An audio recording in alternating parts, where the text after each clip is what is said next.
Hey guys, today we're going to be talking about a directed line segment. A directed line segment is a line or a segment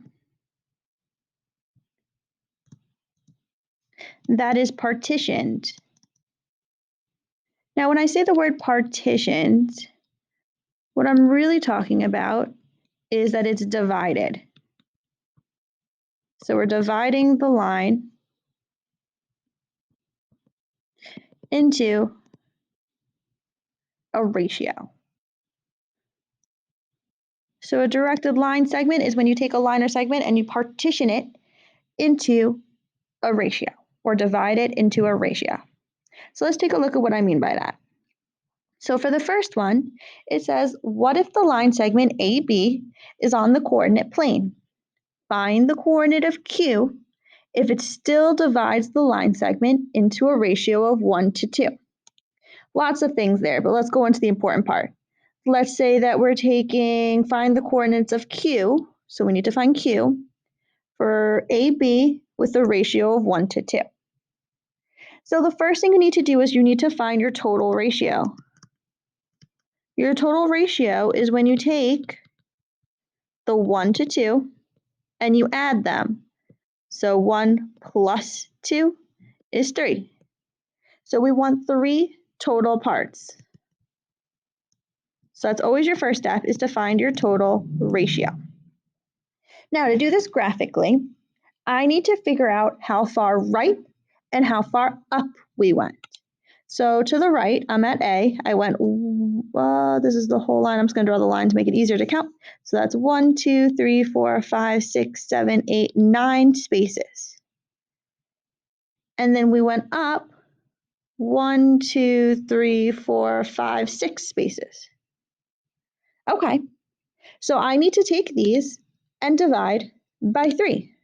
So 9 divided by 3 is 3 spaces, and 6 divided by 3 is 2 spaces.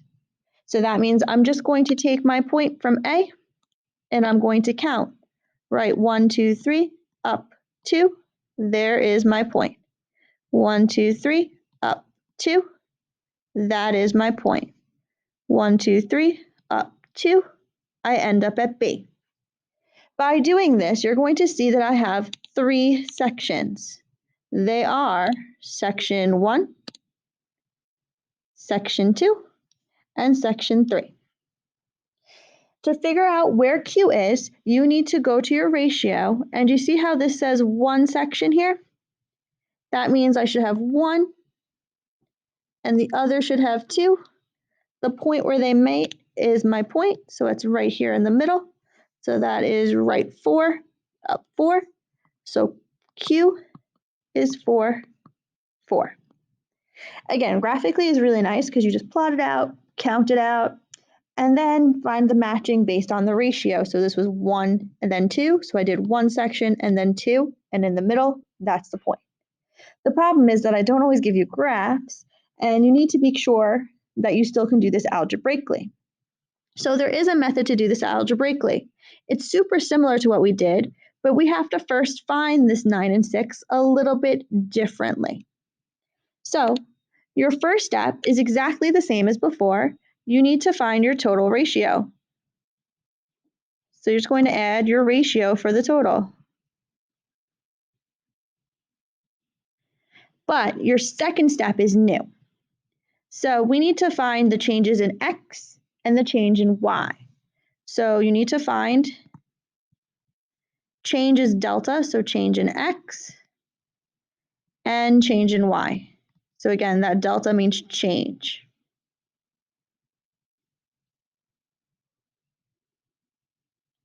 To do this, the only way I know to do it is to subtract.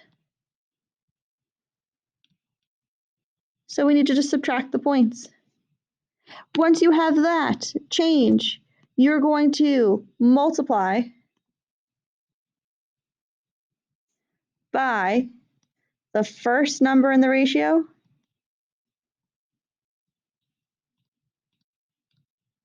over the total ratio, That will give you the numbers that you're adding at the end. So that gives you your end numbers that you add to the first point. It sounds confusing, but it's actually not that bad. It's just a little bit of a process, so you just got to get used to the steps. So let's try it out. Step 1, I have to find my total ratio. So my total ratio is when I take 3 to 1, add them together, 3 plus 1 is 4. Now that I have that total ratio, I'm going to find my points. So the points that they gave me were m, negative 3, 3, goes to n, which is 5, 1. So to find that change, again, I'm just going to subtract. So I'm going to do the x's first.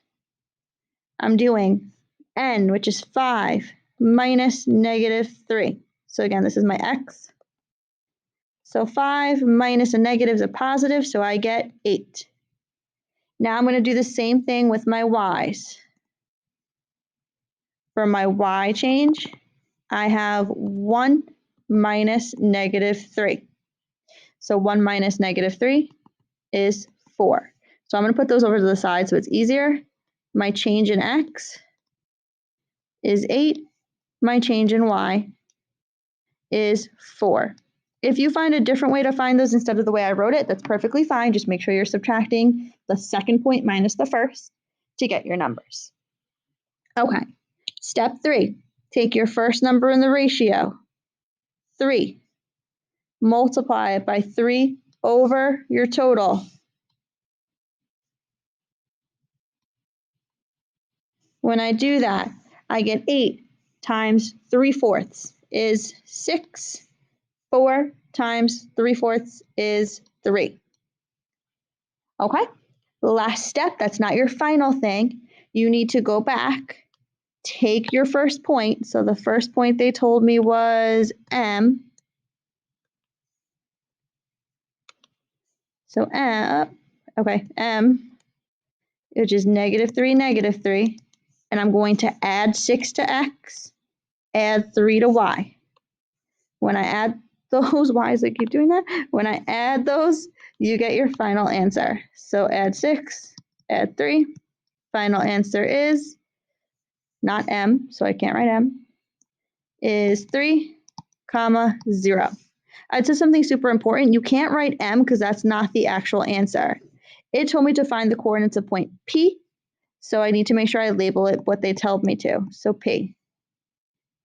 And again, I could do that because I did give you a graph here. We can go and partition the line that way. So I can take my 8 and my 4 and then divide it by 4 and then count by 2, just like I did before up here. And it'll work perfectly. But these steps are a lot nicer when you don't have a graph. And when you don't have a graph, you want to make sure you're doing it properly.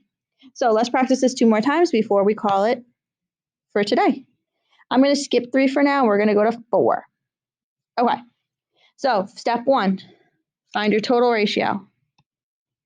So my total ratio is, here it's given a point, A and B. Find the coordinates of P, the directed line segment that has a ratio of 3 to 5. So 3 to 5, they just put it in words, that's the same thing. Add and you get 8. Step 2, find the change. So you're going to take your points, negative 2, 5. That goes to B, 2, 3. And you're going to find the difference. How did you get from A to B? So go ahead, I want you guys to find the change. Tell me the change in X and the change in Y. So again, you are subtracting B from A when you do that. Okay, so if you do that for the X's, you get negative 2 goes to 2. How did I do that? That's a plus 4 because it was a positive number. How do I get from 5 to 3? You subtract 2, so that's minus 2. Again, you can either subtract in your head or you can find the difference either way by subtracting B from A. Either way, you're right. Okay, step 3. I need to multiply by the first number in the ratio, which is 3, over my total ratio, 8. So I'm multiplying by 3/8. Make sure you use your calculator for this part because it can get confusing. So I got 4 times 3/8 is 3/2. And -2 times 3/8 is -3/4. Fractions are okay. They don't always happen, but they can. Last step, take your point A, which was your first point. Very important you take your first point and add whatever you got for your changes. So 3/2 for X and add -3/4 for Y. That gives me a final answer of -1/2 and 17/4. Again, fractions aren't common, but you can get them, so don't freak out. Make sure you call it whatever they said to call it, so point P, and you are good to go. So again, that's the idea. I skipped number 3 because this is the one you're trying on your own. Complete number 3, give it a shot. Let's see how you do. What is the final answer? All right, let's see how you did. Final answer I got was 5,6. So here is all the steps, including the total ratio and everything in between. Make sure you have this copied down. We'll talk about this more the next time I see you. So talk to you then, guys. Bye.